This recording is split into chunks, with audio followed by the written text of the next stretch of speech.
Hello, everybody, and welcome to Sharpening Your Skills with CloudAhoy. Myself and the rest of the team are so happy to be back here at EAA AirVenture in 2021. My name is Ty Schuff. I'm the customer liaison at CloudAhoy. My role with the company gives me the opportunity to work with all of our customers, both big and small. I hold my private pilot's license and an instrument rating, and I'm slowly working towards my commercial and CFI ratings.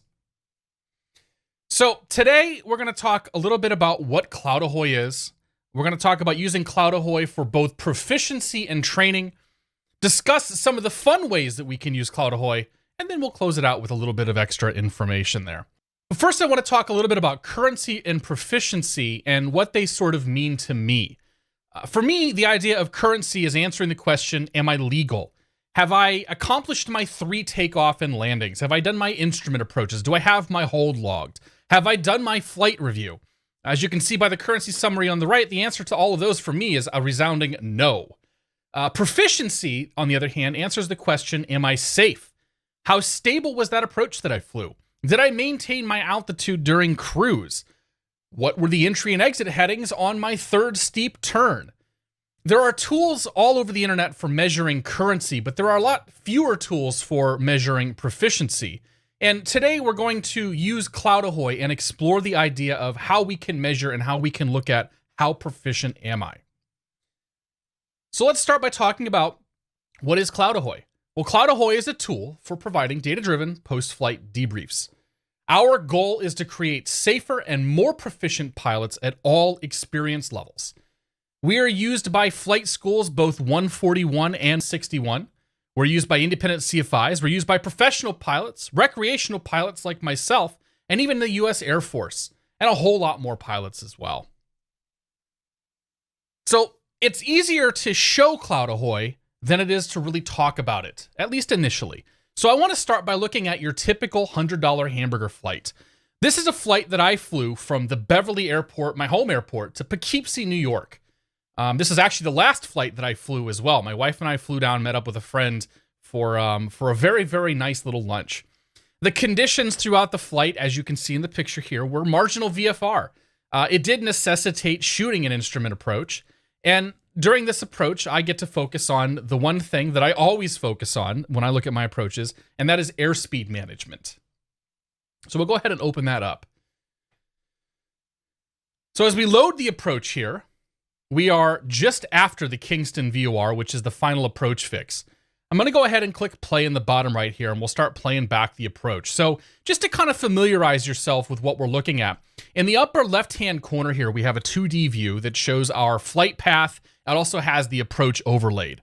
In the upper right view is a 3D cockpit view, and this is a very good way to get some kind of situational awareness of what we were seeing outside the cockpit. This particular view also has a depiction of the instrument approach. So this is the calculated glide path from the VOR down to the runway. We're also showing our flight path vector bug here. So we can use the flight path vector bug as we're coming down to see where the plane's momentum is taking it and kind of get an idea as to how stable we are on this approach.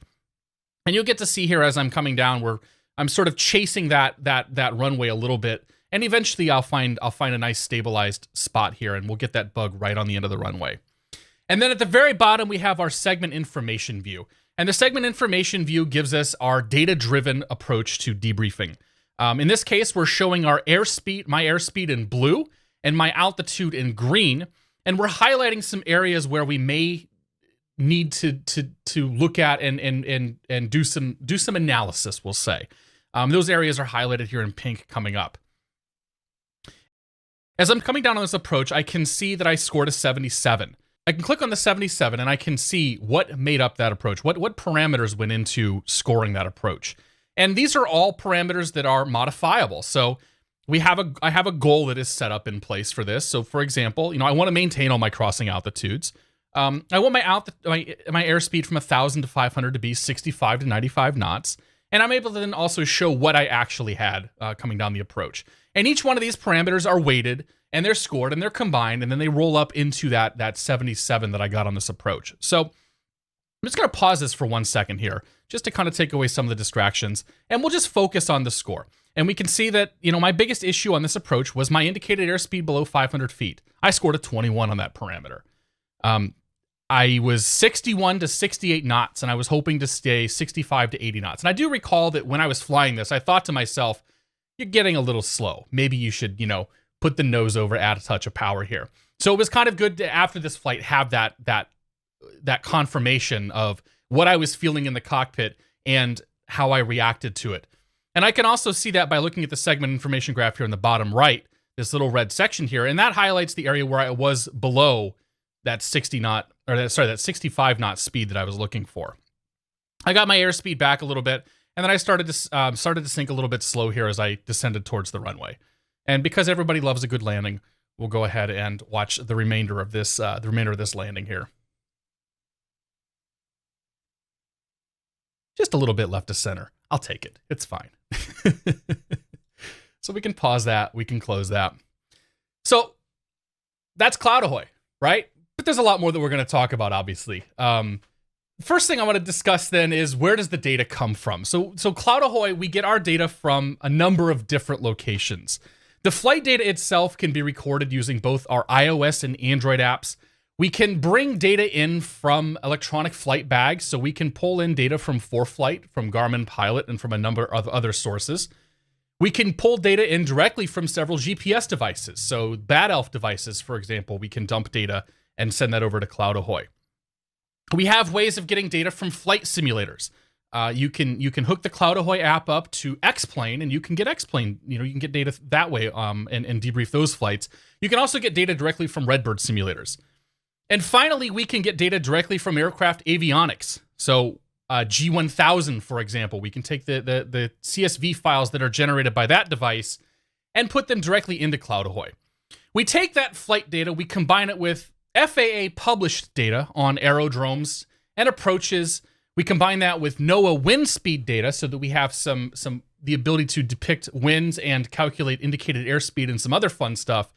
We combine that with a database we have of our V speeds for each aircraft, and then we analyze that data and we perform segmentation on it. We identify steep turns, we identify approaches and things of that nature, and we also score a lot of those maneuvers as well. And that all sort of combines together to create CloudAhoy. So throughout the presentation today, we're going to go over a lot of live debriefs. The easiest way to talk about CloudAhoy is just to show you CloudAhoy. I'm going to show some flights for experienced pilots, so some IFR and VFR flights. I've got a couple of flights that show the usage of rich data, so data coming directly from G1000 and also Redbird simulators. We'll cover a flight for students, so a typical training flight that you might see. I have a couple examples of military flights using both aerobatics and formation. I have a beautiful crosswind landing that was submitted to us by one of our users. And finally, we're going to show some flights with video added to them. One of them was a helicopter flight I did earlier this year, and another was a scenic flight that our founders Chuck and Tani and their family did a number of years ago. The next flight I want to take a look at demonstrates segmentation and scoring. This was a VFR Currency flight that I did last year, just about a year ago. And this was at the tail end of a 3-month COVID-19 gap. So this is my first flight back where I felt comfortable enough to get back in the cockpit. And my goal on this flight was to just focus on the basics: climbs, descent, straighten levels, do some steep turns, do some slow flight. I wanted to go out and get current again for my for my 3 takeoffs and landings. So I went to Portsmouth Airport, Lawrence Airport, and Beverly Airport up here in just north of Boston.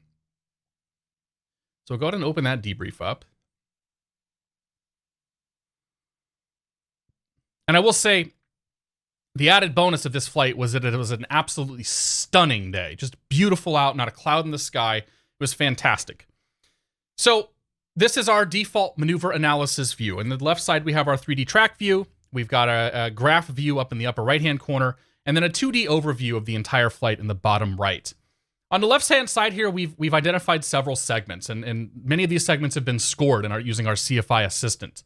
I want to start by taking a look at the left and the right 360s here at the beginning. I can see the right 360 scored a 57, and the left scored an 81. So if we click on that right 360, and we zoom in on it, rotate the camera and just kind of take a nice peek at it. You can tell that was a little bit windy aloft because that wasn't quite a nice, a nice round turn. It was very much a lopsided turn. But that was to be expected, just kind of given the conditions. I really want to focus over here on the segment information view, though, in the upper right-hand corner. And what we're going to be looking at are the various parameters that make up this steep turn. So we'll start by taking a look at the altitude. And the altitude, we're expecting to enter at an altitude, stay within plus or minus 100 feet of that altitude, and exit close to that altitude. And every time we exceed that plus or minus 100 feet, we want to highlight that and make sure that we know that is an area where we should take a peek and maybe do some discussion about it. And in this case, I started off very well, but as I went around the turn, I was pulling back on my yoke, climbing, and didn't take but halfway around the turn for me to exceed my plus 100, and got as high as, it looks like, about 150 feet or so above my entry altitude. I managed to get myself back close here as we rolled out, but that was definitely something where I recognized that in the cockpit. I wasn't super happy about it. And then if we go to the next graph down here in the segment information view, and I look at my indicated airspeed, we can see that predictably, as I climbed, I also got slow. So I want to stay within 10 knots of my entry speed, which is around 95 knots. And I slowed. And just about the time that I crossed that plus 100 feet, I also went minus 10 knots. But eventually got my speed back, close enough. But overall, I will say that I'm not super happy with that turn. I can get the score breakdown, and I can see in a nice tabular view everything that I just said also from the graph. My altitude was 0 to plus 152. My indicated airspeed was minus 16 to plus 9. My heading was great. I rolled in at 153. I rolled out at 143. So I was pretty close on the heading, and my roll rate was not consistent either. So the first steep turn coming back, maybe it needs a little work. So we'll go ahead and click on the steep left 360, the one that immediately followed it. And I can already see that this was better. I don't even have to look at the overall score, and I know that this turn was better.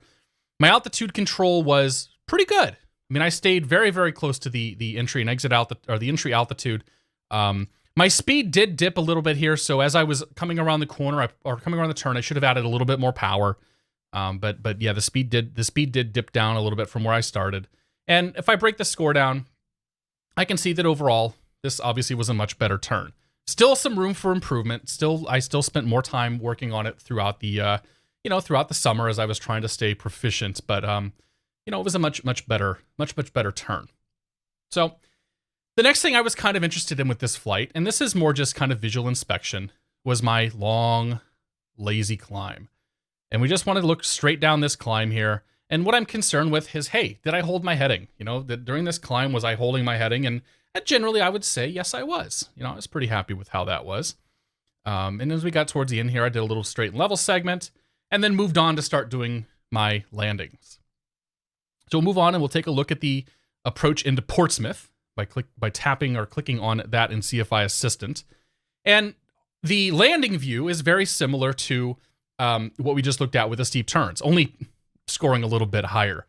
As I look at as I look at the segment information view in the upper right-hand corner, I can once again see my airspeed in blue, and I can see my altitude in green. As we get below 500 feet here, let's get a nice little look at this approach. Yeah, we're just mostly focusing on segment information, but we want to have something pretty as well. So as I take a look at segment information here, and I look at my altitude to start with, I see these dotted green line coming down here. And this is a computed average glide path. So CloudAhoy analyzer is looking at you descend down to the runway and saying, here's your average descent rate. And then it's drawing a line out from that. So what I can see from that initially is that I started off a little bit on the high side, and then I crossed my computed glide path, and then I got a little bit on the low side. And we can even see that if we look visually at this approach as well. Airspeed was pretty good. I was 75 knots most of the way down, so I was a little bit faster than I wanted to be. I was looking for about 70 knots, but overall, I'm pretty happy with that.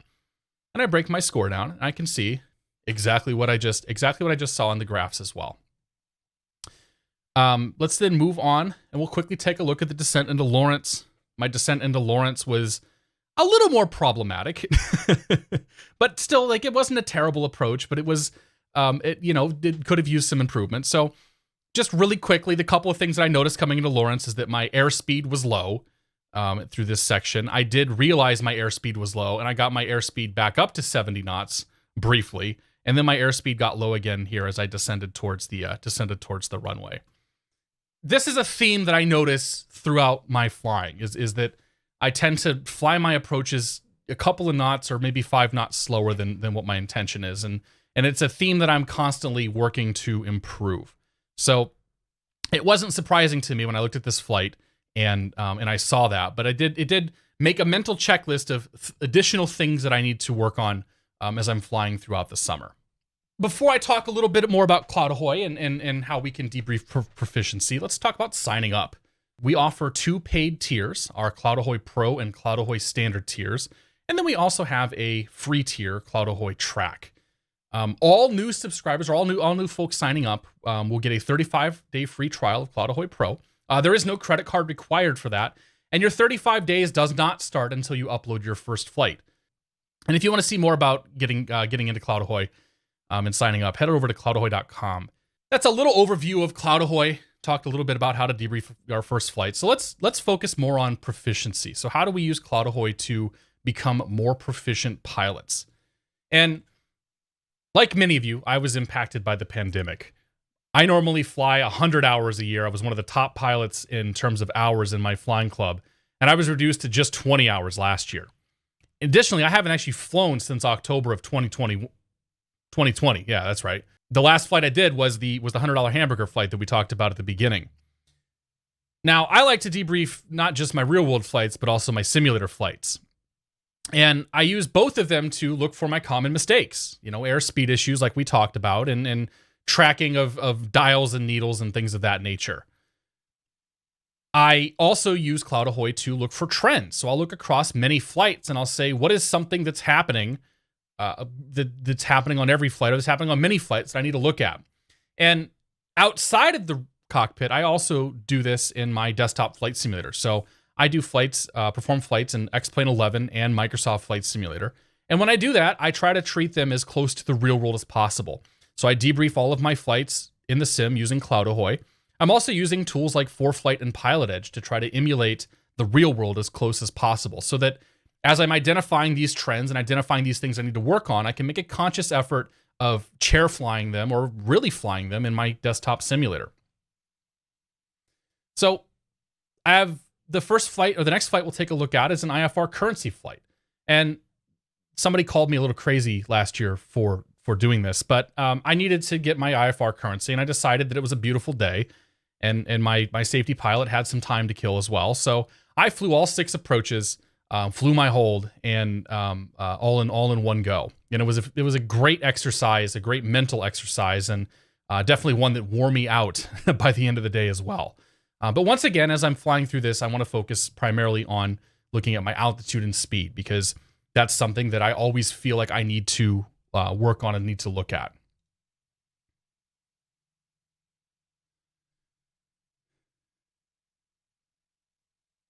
So as we load this flight up, we'll take a look at everything that loaded up here. So CloudAhoy identified all 6 of the approaches automatically.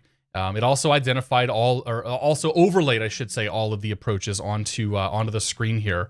And we're not going to take a look at all 6. We're just going to take a look at a couple of them that I knew that I wanted to have a little bit more information on. Let's start by taking a look at the RNAV approach into the Skyhaven Airport. This is the RNAV runway 33 approach. I'm going to click on that in the CFI Assistant. I'm going to go ahead and declutter that approach. I'm actually going to come down to our instrument procedures as well, and we're only going to show that overlaid approach. So the only thing now that we see is the approach into Skyhaven and the overlay of that approach as well. If I look at CFI Assistant, it scored a 92, so it was a very good score. I was happy with it. But one of the things I remember coming down is that I started having some airspeed issues and some altitude issues, just more inconsistencies than anything else. So I'm going to come down to the segment information view, and we'll start scrubbing down here, and we'll go to 1,000 feet AGL and just start playing this back. And so as I'm looking at this, I'm interested in consistency. And my airspeed, I'm looking for 90 knots on the approach here. and I can see myself dipping down to 86 knots and then trying to bring myself back up to that 90 knot speed here. And I do keep 90 for a little bit, but then the airspeed gets down again to about 85 and it stays low. And it just sort of continues sinking here as I continue the rest of my descent. So once again, this is another example where my airspeed was a little bit low. And again, I'm being nitpicky, but that's kind of the point of what I'm trying to do, or where I'm at, where I feel I'm at as a pilot. I would like to do more work to keep that airspeed up to closer to 90 knots.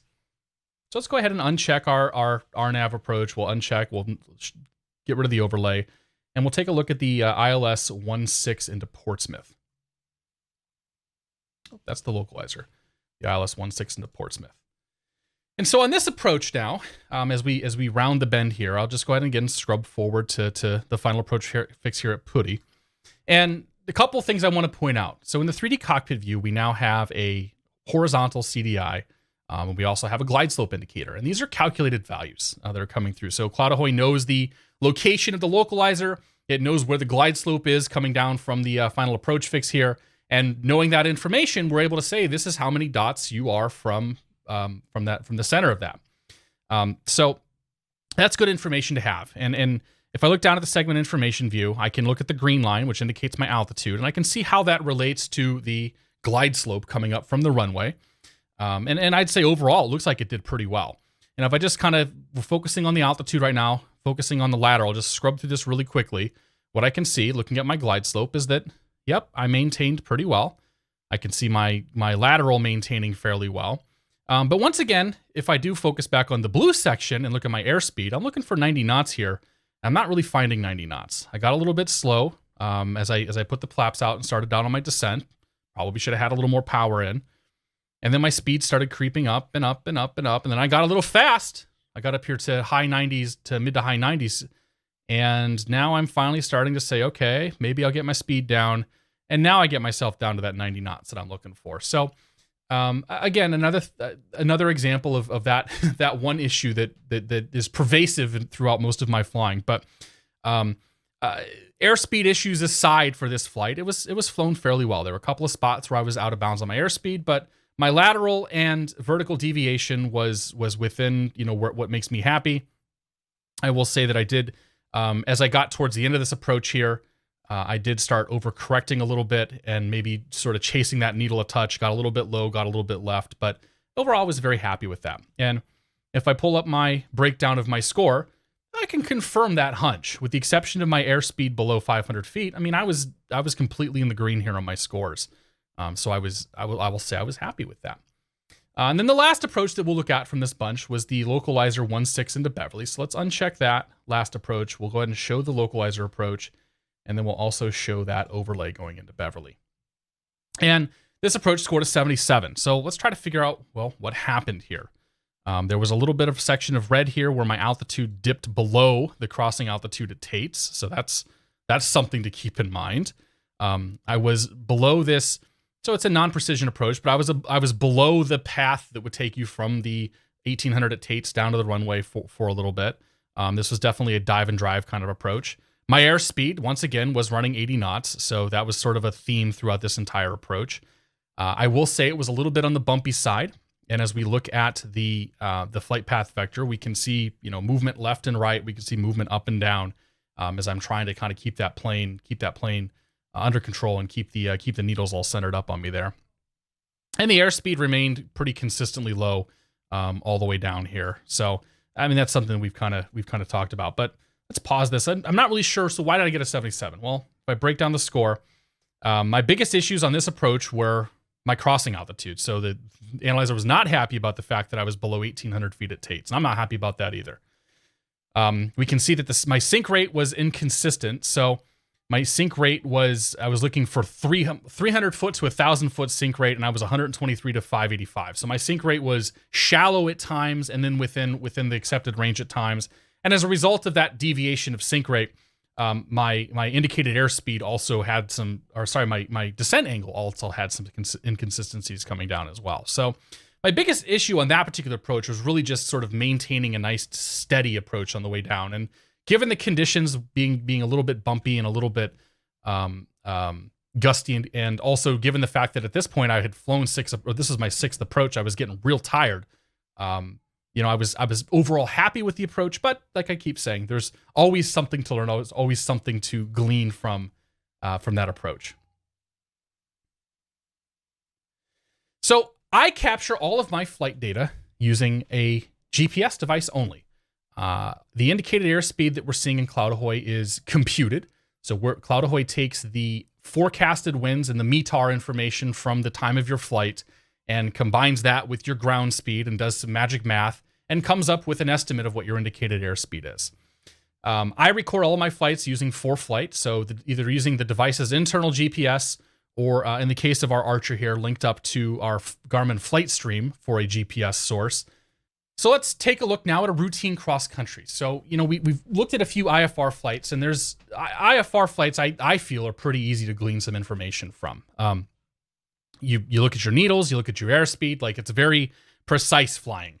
And a lot of times a VFR cross country or routine kind of cross country may not be as precise, but we still want to focus on having that precision.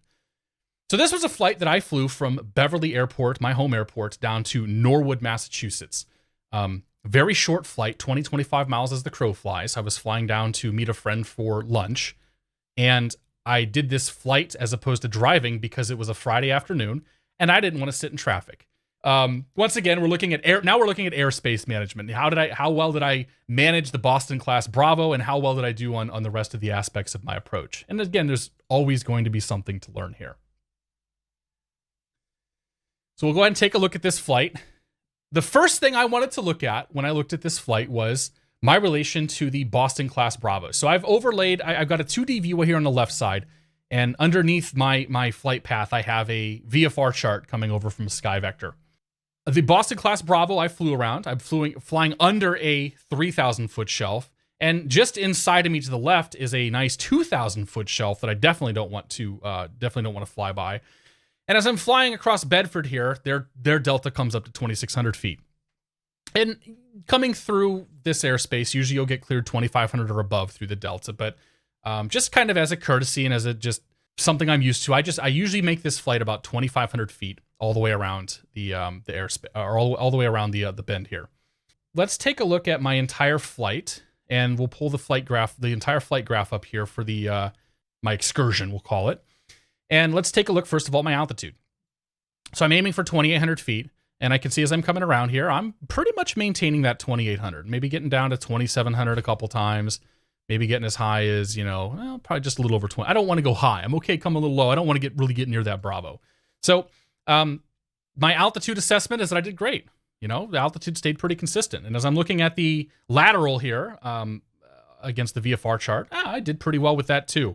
Maybe I got a little bit close to the Bravo as I was starting my descent and getting ready to line up for Norwood, but overall was very happy with this. Let's take a look at the approach. And while we do this, we're going to switch it from the SkyVector, from the VFR charts, over to our satellite imagery, because it's a little easier to say, what happened. I recently gave this flight to one of our new folks on the team. And I said, tell me 3 things that you see wrong with this approach. So I'm going to tell you the 3 things that I identified. The first thing is that my downwind leg was too close. I was too close to the runway, and I wasn't quite parallel with the runway. And that sort of set me up for having to sort of recover this approach. The second thing that I would say about this is that I had a rounded base leg. I would have liked to have had a squared base leg, but I ended up in this case with a nice rounded base leg, bringing myself around the corner here. And the third thing that I would say about this approach is that if we look over at segment information and I look at my green altitude line here, I can see that I started off a little on the high side. Okay, so we're turning final right here, 500 feet. I'm very high for where I want to be. 4 whites on the pappies, and I have to start sinking. So I put myself into a slip, come down, and then I then shallow this out and come in for what ended up being a decent enough landing, we'll say. But this steep to shallow bit is indicating that there was probably an issue with this approach. And that issue started, in my opinion, all the way back here. And this is the lesson that I kind of learned from this, all the way back on my downwind leg. It actually started all the way back with my airspace avoidance. I was trying to keep in tight, coming to avoid that Boston Class B airspace. And I didn't let myself get wide enough as I approached the Norwood Airport. And as a result, I ended up high and fast on final. Once again, airspeed and altitude were two things that I needed to look at. So I learned something from this flight. And the next time I came into the Norwood Airport, I made sure that I was a little bit wider. I kind of aimed more for the golf course that was out here.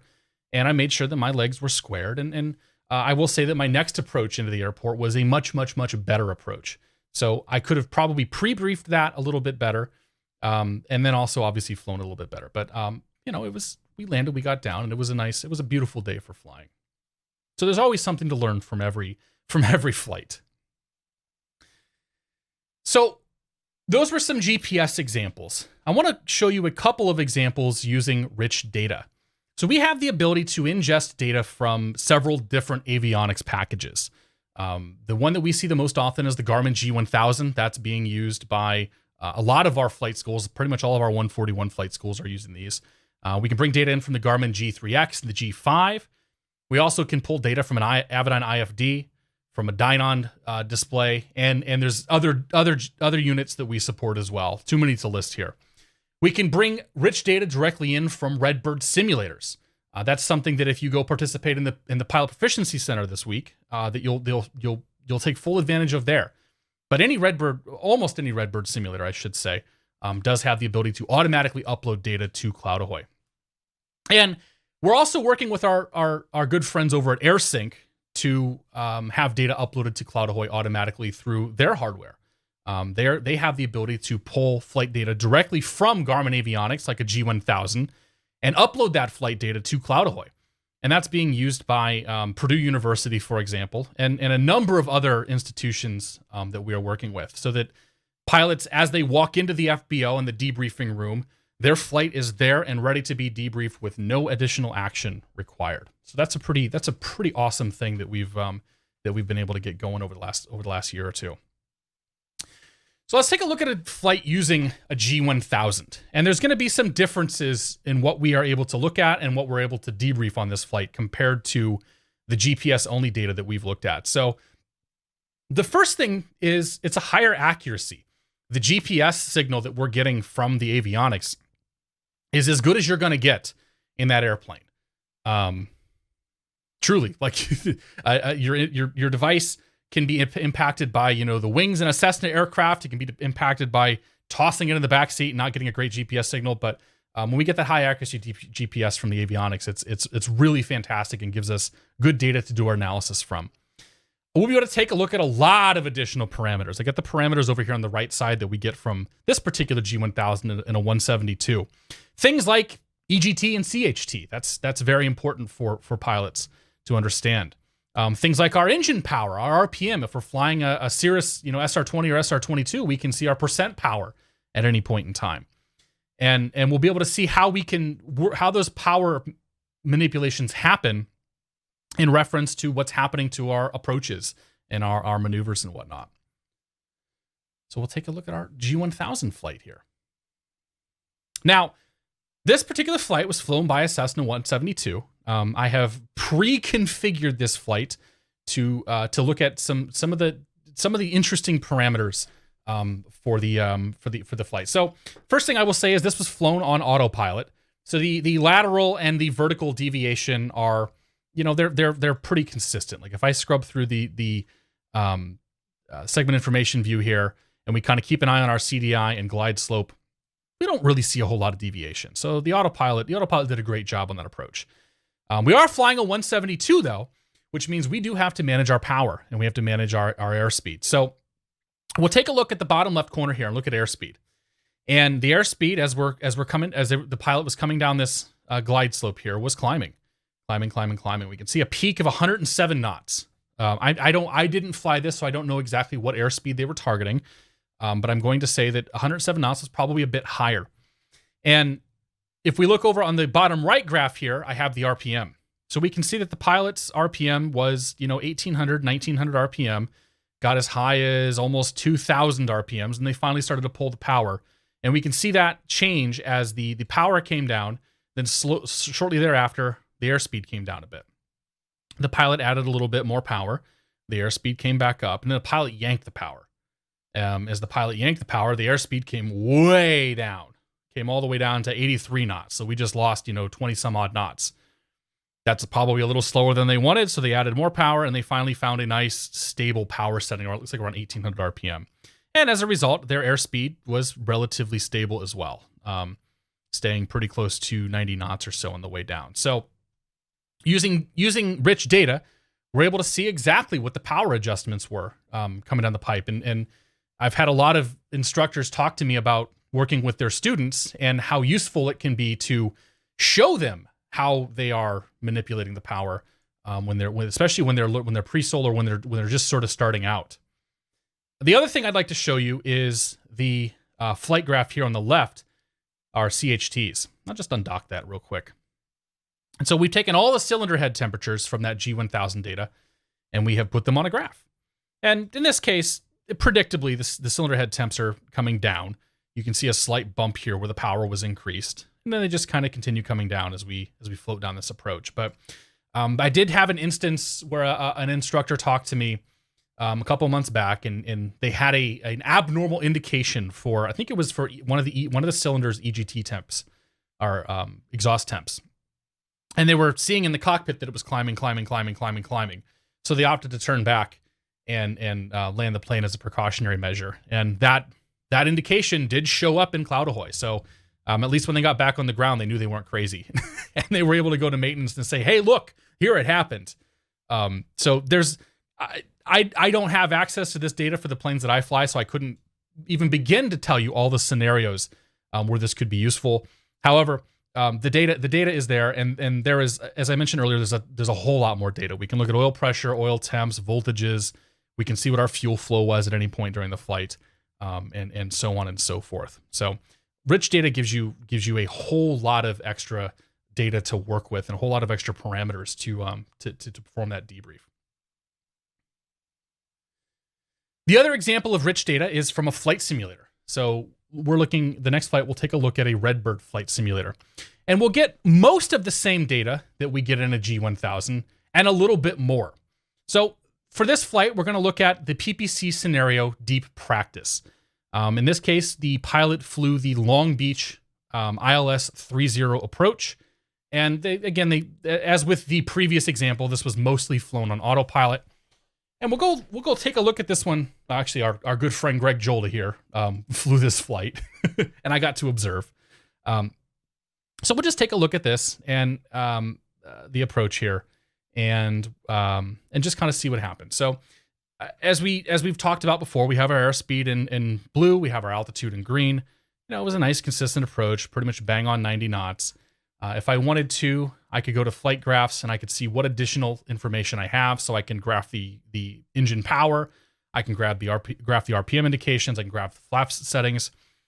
This is a good time to mention in the 3D cockpit view where we have some of these same indications available to us in real time. So let's just take a peek here as the pilot starts to slow down and what happens when the pilot starts to slow down.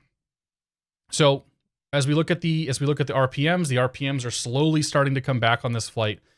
We can see that the flaps have come out now to 30, so we have a flaps indication here, and down the pipe we go, and down to land we go. So in the Redbird simulators, we also get a flaps indication. The flaps indication is available to us in some other real world airframes as well. Not the 172 that I showed earlier, but I have definitely seen that coming through in some real world planes. And we come down for a nice beautiful landing. And if we wanted to, we could say, well, why did it score a 61? And we have all of the exact same parameters that we would have in the real airplane available to us here in the sim. So the issue on this particular flight was related to the altitude over the touchdown or the threshold and sort of where the pilot chose to touch down. And you can see here as we're watching the end of this flight that the pilot did decide to take over control of the airplane, turn the autopilot off, come in nice and low here, and went for a landing on the numbers rather than a landing on the 1,000-foot markers as we were expecting. So debriefing for proficiency. I'm paid to tell you this, but I also believe this. We need to debrief every single flight. Every flight we look at, there's always something to learn. Every flight that I've showed to you today, the routine one, then they've all been routine flights. There's always something that can be learned by taking a look at them. You can find trends, you can find repeated mistakes, you can find bad habits. On the examples I have here on the right were sent to us by one of my colleagues, Britt. And Britt is always looking at her centerline deviation the same way that I'm looking at airspeed and final. So one of the first things that she takes a peek at when she looks at an approach is, how was my centerline deviation? Did I track that centerline coming all the way down the pipe there on final? As I said, just the same way that I tend to focus immediately on airspeed and altitude. So, there's a lot of different ways to look at a flight. There's a lot of different ways to debrief a flight, and there's a ton of information that can be gleaned from any flight that you perform. And all of this taken together, put together, helps you, the pilot, to develop a focus for future instructions. So the next time you work with your CFI, when I go back for my flight review here in the next couple of weeks, I'm able to go to my CFI and say, here are the places where I need to work on. Here's, and here are the things that I want to work on for this flight review. Here's how I want to spend my time with you, and here's how I want to try to make myself a better pilot. So that's proficiency. Next, I'd like to talk and move a little bit into talking about using CloudAhoy for training. And we're going to talk about training as a student and CFI, also training as a military aviator, and then just have a fun little example about using a crosswind landing as well. So students and CFIs, if you haven't already picked up, there's immense value that can be had by using a tool like CloudAhoy to look at your training flights. Automatic scoring gives you a big picture view of an entire flight. We can take a flight that had many, many, many different maneuvers. You can take a pattern work flight that had lots of laps in the pattern, and you can very quickly identify the areas where you needed to improve or where you did very, very well. I've had a number of CFIs come to me and say, but Ty, I'm the CFI. How can you replace me? And I said, I don't want to replace you. CloudAhoy is not meant to replace the CFI. It's meant to augment the training and make the training more efficient. One of our good friends, Nate Weinsaft, a CFII here in the Boston area, says, CloudAhoy's CFI assistant will tell you what happened, and the human CFI will tell you why it happened. Because we all know that flying is more than just tracking needles. There's always context to be added to every single story and every single thing that we notice, every single approach. So the training flight I want to take a look at was another one of my flights. This was a early pattern work flight that I did. It might have been like maybe my fourth or fifth flight that I ever did. And this was done at Lawrence Municipal Airport. I was a pre-solo student at this point. Yeah, so let's take a look at this flight. We'll show the entire flight here. So there's a whole lot of laps in the pattern, a whole lot of approaches, and I'm not going to look at all of them. What we can see looking at CFI Assistant on the left side is that the scores were mediocre, and then they got worse, and then they got a little bit better, and then there were a couple of really good ones, and then there was a really bad one. So I was struggling a little bit, conditions and just general level of comfort. I want to take a look, I think, at the 60, and we'll just take a peek at what happened here. The 48, that wasn't even worth talking about. That was a bad approach. So looking at the 60 approach, this lap, we can see using segment information view that my airspeed was, hey, surprise, it was a little bit low. So this was a problem that I even had as a student. My airspeed got down to 62, 65 knots. I was looking for 70 knots for this particular approach. And I got it just, I was looking for 65 to 70 knots, sorry, and we just got a little bit low here. So that was something my instructor was hammering into me. Get your speed up, get your speed up, get your speed up. Manage your airspeed better. So then as I move through these approaches, let's go look at the 80. And the 80, the approach that scored an 80, overall, this was much smoother.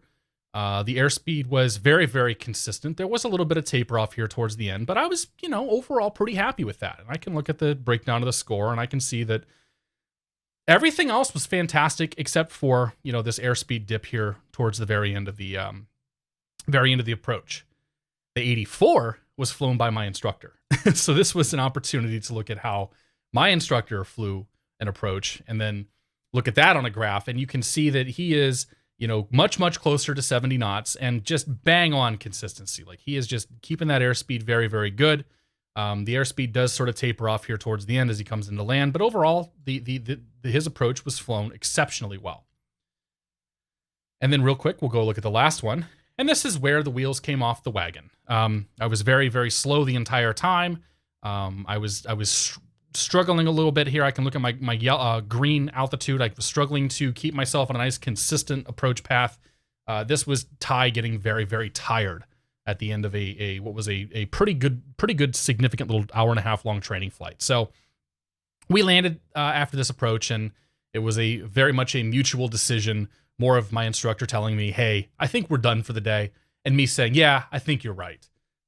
But I did get to learn a lot about airspeed consistency on this by looking through these, and just sort of see like what are examples of doing it well versus what are examples of doing it very poorly. Military efforts. CloudAhoy is not just used by recreational and private pilots. We're also being utilized by the U.S. Air Force. We're working with the U.S. Air Force to create new maneuvers and create new scoring parameters for those maneuvers. Being able to identify things like emoluments and loops and emergency landing procedures and things that are a little bit different from the civilian world. So we're looking at aerobatics. We're also looking at formation work too. So taking flight data from two different planes, putting them onto the same debrief, and having some information back to us about how that flight was flown and how the formation looked. We've also included features for MOA depiction, and these features are also starting to make it into the civilian side of CloudAhoy as well. The MOA depiction feature, for example, is being utilized by a number of flight schools to show their airspace restrictions, to show their routes to their training areas, to actually show their training areas and things of that nature. So the first training flight for the military we'll look at was a aerobatics flight. This was flown by a T6 pilot. This is a real-world flight. He performed a number of aerobatics maneuvers. And throughout this flight, the attitude of the aircraft and the G-forces were both being tracked by an iPhone.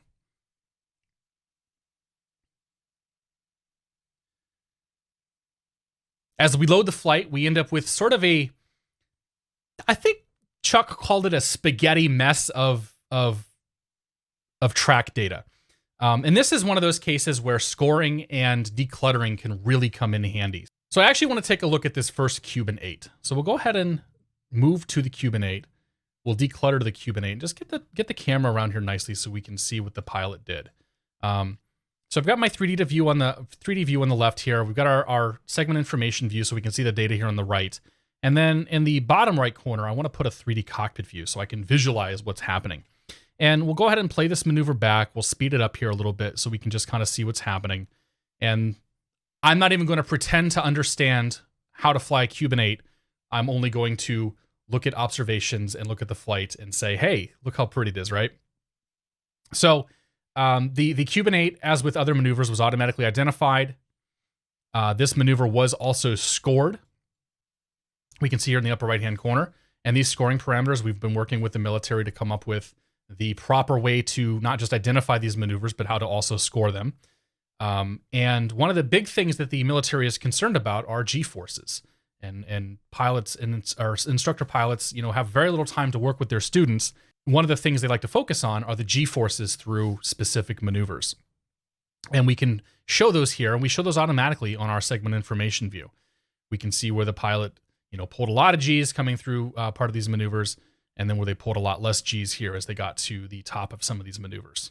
Because it's an aerobatic maneuver and it's all fun, the plane doesn't just fly straight and level the whole time. So I have a different view here I can put up where I can actually see the wingtips, and we can visualize what those wingtips were doing through that approach as well, or through that maneuver as well, showing our red, showing our left side, and the right, our green showing the right side. So that was the first Cuban 8. We'll take a look at another Cuban 8 here. We can see that this was also apparently flown very well, scored an 87. Again, I'm not going to pretend to understand what this maneuver is, but I do want to show it because it is a good example of how they are using CloudAhoy to debrief their flights and understand how well they have flown.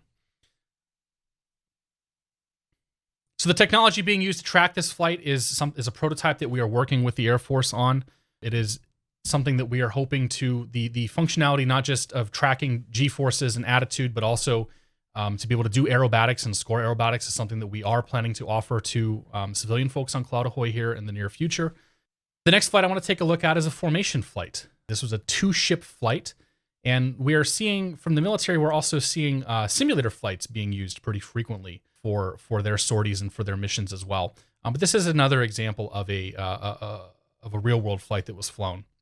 In this case, we have our 3D view on the right, and we have our 3D track view on the left here, and we're looking at both of the aircraft. So as I click play, we've taken the flight data from both of those aircraft, and we have synced that flight data up so that we can then visualize both planes on the ground here. And then also in the 3D view, we'll see the other plane here. Very, very, very slight. Oh, here he goes. We'll see him on the right side.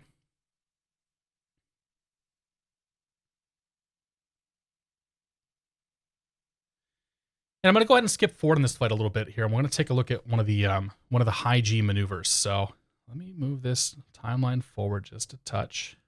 And so what we're seeing as I play this back, we're seeing a green depiction for phaser 1 and a blue depiction for phaser 2. So we can pull the G-forces out, similar to what I did with the rich data previously. I can pull those total G-forces out on a graph, undock that, and we can then visualize what the G's were doing as we came around this maneuver. And I can actually declutter this down, and I can see that as well. So we started at 1 G, and then as they were coming down this downward spiral, we can see the G's climb as high as 5 and stayed pretty consistently between 4 and 5 all the way down. And it's just so fun watching two of these planes here flying in these formation flights. When they first got this tech working, it was just, how many flights can we see? How many different examples of this tech can we see in use? And it was very fun. So the formation stuff is also in the pipeline, and like I said, very much a work in progress, and something that we're looking forward to being able to offer on a wider basis down the road.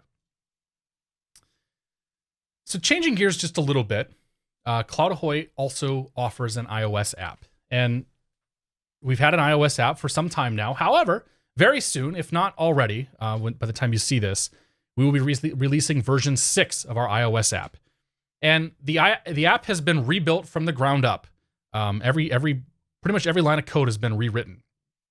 We have a new modernized user interface, and the app can be used for flight logging. It can be used for creating custom segments and noting flight events as you are in the air. It can also be used for debriefing, and debriefing on the iPad will give you a touch-optimized experience.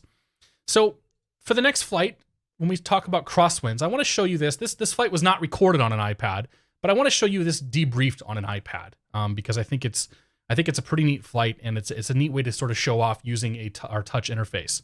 So this flight was flown by Gary. Gary is a very wonderful CloudAhoy user who sent this along and gave us permission to look at this. And we also wrote a blog post about this as well fairly recently.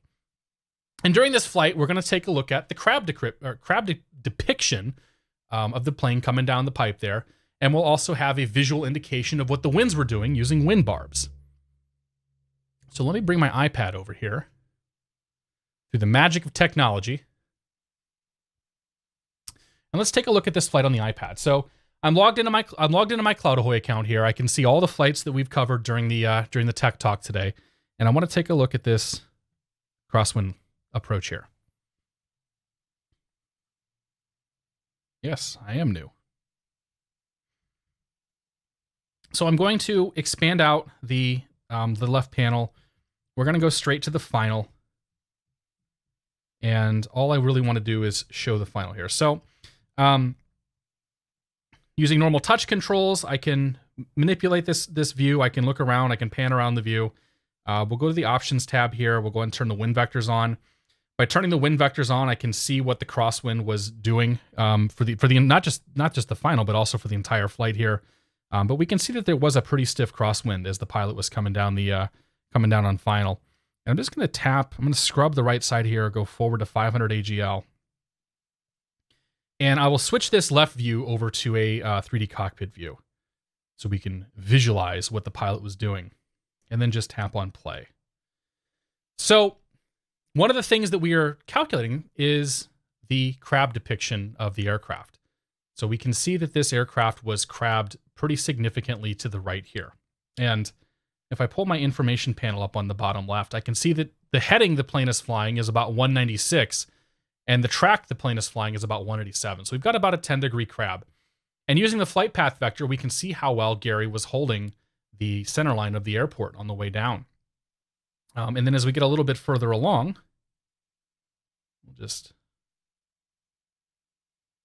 we get a little further along here over the runway, we'll be able to see his landing, and we'll be able to see Gary decrab the aircraft and bring it back towards the center. And that was all being calculated and shown by CloudAhoy. And just a really, the crosswind stuff is just, it's a fascinating thing to look at to see like how well you were managing that crosswind. And more importantly, using the flight path vector, if we go back a little bit here, seeing how well you were actually maintaining the runway all the way down too.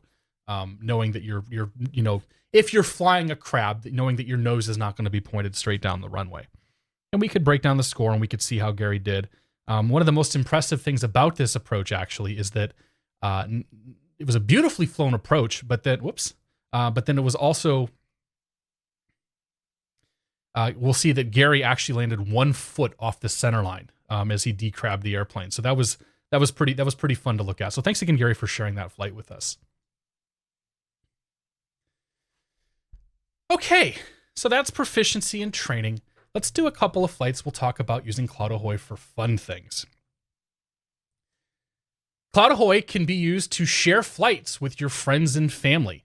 You can celebrate your accomplishments. You can say, hey, here, I did a check ride. My first solo flight. Seth on our team loves to share his first solo flight. You can add video to your flight, and you can relive moments throughout the flight and just have some fun. And show people and just share the joy of aviation with your friends and family and even other people that were on the plane with you. So let's add some video to a flight. This was a check ride prep flight that I flew. It was right before I got my PPL.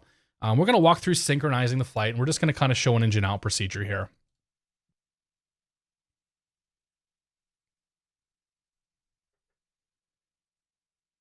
So the flight loads up, and we're looking at a couple of steep turns as part of this flight. But before we look at the flight itself, I want to add a video to it. So I've uploaded a unlisted video to YouTube, and we're going to add that to this flight by pasting it in here. And we're going to call this the forward camera and hit add. And so now when I have the video added, I have to find a sync point. So something on this particular flight. Something on this flight that identifies, that we can identify on both the video and on the debrief. So what I'm going to actually pick is towards the end here on the very last landing. Nope, that's too far. So on my last landing of the day, and we'll just kind of pan this forward, there's a point where right here, where I'm crossing, I'm on the runway, but I'm crossing the crossing runway. So I'm setting that on that video. We'll come over to my descent into Lawrence. Let's zoom in on down here on the airport. There we go. And we'll just select the, move the time forward too far. And we'll find the point right about there, I'd say. So right about where the plane is starting to cross the runway. Plane's starting to cross the runway over here. And then we'll hit set sync point. So now we've taken this video, we've synchronized it with the with the view here.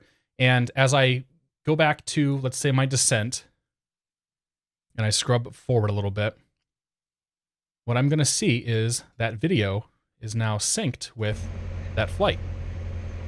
Pardon the fact that the camera's a little crooked. That was my bad. But we do see a little bit of a crab depiction. There's the crossing of the threshold. And then there's the landing. So let's take a look at a engine out scenario, or engine out that I did into 2B2 here, where I actually ended up having to abort, and my instructor was none too happy with me. So I'm just going to skip forward to the base leg, Let everything catch up here. And so we can see that here's the runway.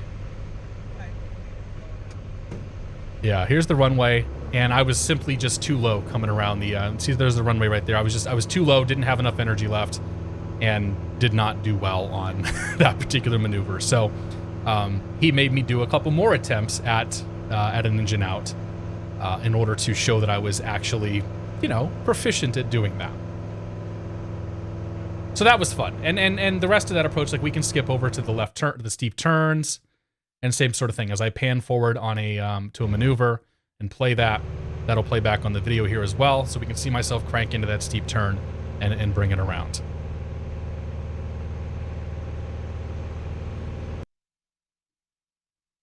I missed that airplane. That was a fun one to fly. And then we get into my favorite flight. I have more hours in the last 6+ months in a helicopter than I do anything else. And it was this one flight. So I recorded video and also flight data from my first and probably only helicopter flight up at Indian Helicopters in Goshen. This flight, we did takeoffs and landings. It was just a typical discovery flight. I asked the instructor to do an auto rotation demonstration, and I took the video and synced it along with the debrief here, just to kind of see how things went. So I'm just going to turn the sound down a little bit because this one gets a little noisy.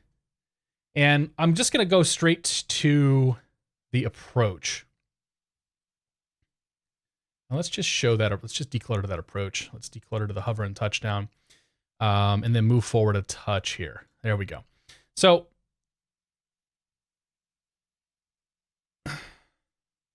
there we go. So we're coming down on a grass strip. I can see that, and this was me landing, or well, attempting to land a helicopter. And I can see that I was on the left side of the strip here, so I can visualize where I was at, in addition to seeing over on the video where I was at. Instructors telling me, get it right, get it right, get it right. So we're working on getting it back over towards the center line. And it was super helpful. It was incredibly helpful coming back to this to be able to see not just what I kind of remember what I experienced and see the track, but to also look out the front of the helicopter and see exactly what I would see out the front window there. And we set her down, we talked for a little bit, practiced a little bit of hovering and sort of trying to go straight. And then at the very end of this one, I had my auto rotation demonstration, which was somewhat terrifying, but also absolutely fascinating. So CloudAhoy automatically identified, we have a number of helicopter maneuvers that are identified in CloudAhoy. We automatically identified the auto rotation here, and we can see Gary's just wonderful approach to almost touchdown, but he wasn't allowed to actually put the skids on the ground as we flew down here.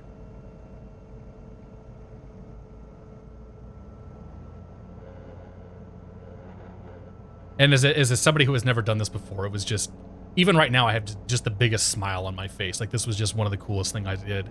And to be able to come back and revisit this and sort of relive this and experience it again with CloudAhoy is a really fun thing to do.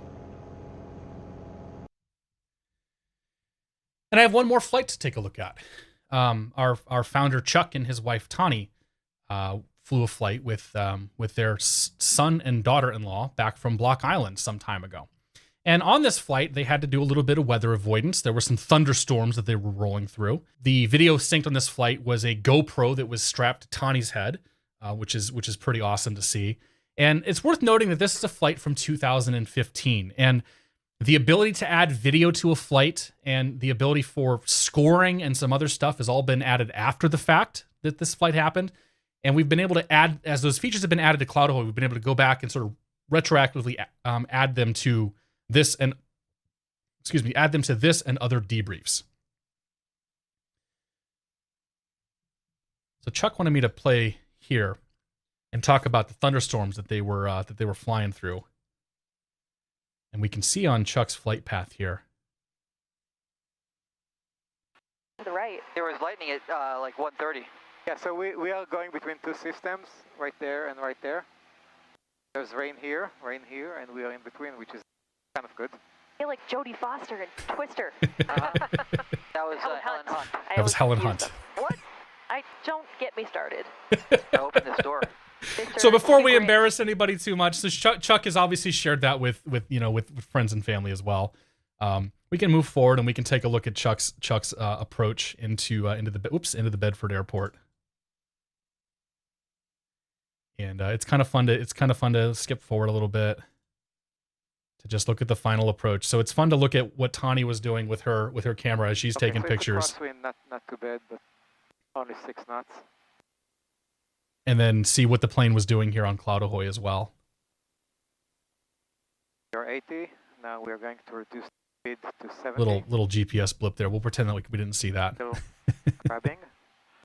And I'm going to land so that the right wheel is actually going to touch the ground first. So it's going to be a little... Ever the instructor, Chuck. Full flaps. So that's intentional.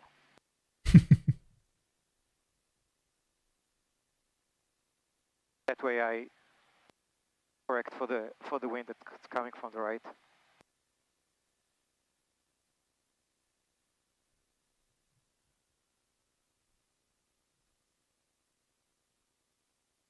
Raise the nose a bit. Stall horn? Brake. Beautiful. And so every good discussion about debriefing in flights has to end with a nice, lovely landing. So thank you for that, Chuck. So, to summarize, the idea of currency is, am I legal? The idea of proficiency is, am I safe? And CloudAhoy is here to help you evaluate and look at your proficiency as a pilot.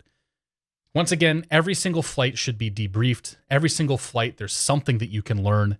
I hope that I've demonstrated that today, looking at many of my own flights as well as looking at some of the other flights. And just a reminder that our goal is to help CloudAhoy is to create better and safer pilots using data-driven debriefing. And most of all, we want you to have fun with it. We add some videos, send some links out, be very, very proud of the accomplishments that you as a pilot have. And especially if you have the opportunity to take passengers and take people along with you. As a reminder, you can sign up for CloudAhoy. We have two paid, well, of course you can sign up for CloudAhoy, but we have two paid tiers. We have a CloudAhoy Pro and CloudAhoy Standard. We have a free tier, CloudAhoy Track, and all new email addresses or all new folks signing up will get a 35-day free trial of CloudAhoy Pro, and no credit card is required for that. Head over to cloudahoy.com for some more information. And I just want to highlight at the end here some of the partners that we've been working with. We work very closely with EAA to develop the skill score tracker. If you've had a chance to see that, we've worked with Stargate Insurance to use our scoring technology to help reduce insurance rates for pilots. We also have a very good relationship with Purdue and Embry-Riddle as they are working on rolling CloudAhoy out through their entire aviation training program. We have worked very closely with Sporty's Pilot Shop, and we are in the process of doing some really awesome stuff with Citation Jet pilots that we can't wait to talk about in more detail. So thank you once again for watching this presentation. If you'd like to reach out to us, you can contact CloudAhoy's team via team@cloudahoy.com. You can send an email to me directly, ty@cloudahoy.com. It's the very beginning of the slideshow here. To get more help on using CloudAhoy, if you just want to go read about it, you can head over to help.cloudahoy.com. And finally, if you notice something throughout a flight, or if you notice a inconsistency in a flight, or if you just want to say, hey, this looks fantastic, or check out this amazing approach I did, hit the feedback button in the upper right hand or upper left hand corner, I should say, and just let us know. Send us an email. This goes to our ticket queue. Every bit of feedback gets reviewed by generally myself, and we definitely look forward to hearing from pilots and seeing your awesome flights and just getting a chance to experience the world of aviation together. So thank you all once again for your time. If you want to come find us at Oshkosh this year, we'll be over in the yellow booth at Hangar C. At booth 3121 Bravo. So that's Hangar Charlie and booth 3121 Bravo. We look forward to hearing from you and seeing you. And thank you very much. Have a nice day.